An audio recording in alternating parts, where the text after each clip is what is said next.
Brave Enough for Two by Jonathan D. Voss.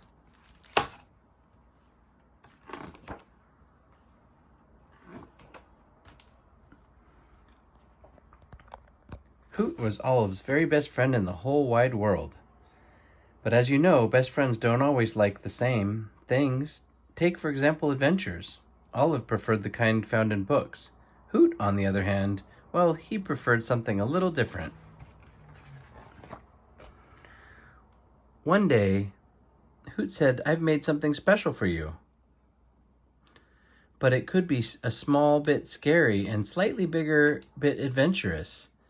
"You know I don't like adventure," said Olive. "I'm not brave like you." "Don't worry," said Hoot. "I'll be brave enough for both of us." "It's very nice," said Olive. "Does it go high?" "A little," Hoot said, climbing into the basket, "but not too high." Olive followed after. Up they rose, rooftops and treetops, till the ground looked like giant patchwork quilt passing beneath them. "What do you think?" asked Hoot. "I think that's what it's like to be a cloud," said Olive. "But we've gone more than half a little high." Just then, a drop of water landed on her nose.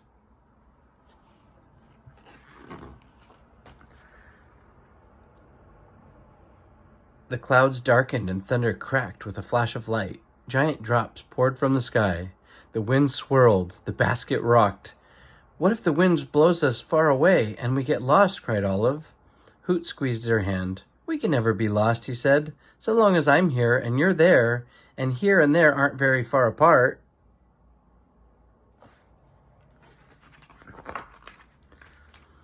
All of a sudden, the sun poked through the clouds. The wind calmed.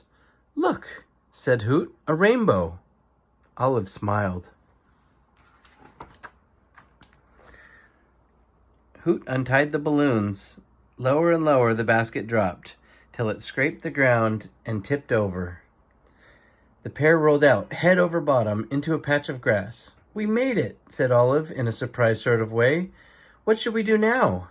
"Of course we made it," said Hoot, "and now I have another idea." Hoot pushed the basket into a nearby river. "I've never been in a boat before," said Olive. "Then it will be the first time for both of us," said Hoot. "Will we go fast?" asked Olive. "Maybe just a little," said Hoot, trying to flag to their new ship's mast.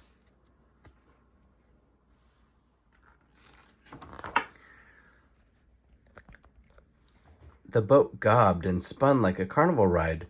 "What do you think?" asked Hoot. "I think we are going faster than just a little," said Olive.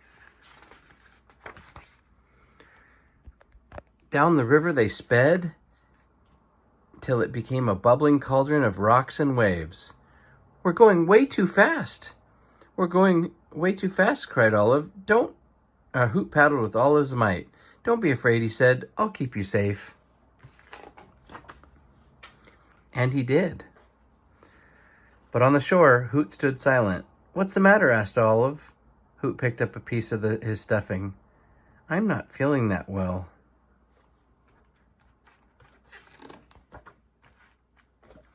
Olive pushed, but only for a moment. Then she said, "Don't worry, Hoot. I'll lead the way home. I will be brave enough for both of us." Hoot followed every step. "It will be dark soon," he said. "If it gets dark, we might get lost." "Hoot," said Olive in a kind way, "so long as I'm here and you're there, and here and there aren't very far apart, we can never be lost."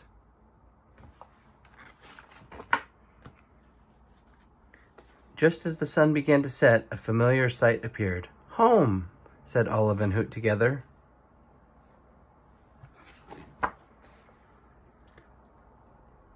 That night, Hoot got a patch for bravery, said Olive. "Tomorrow, how about I choose the adventure?" Hoot smiled.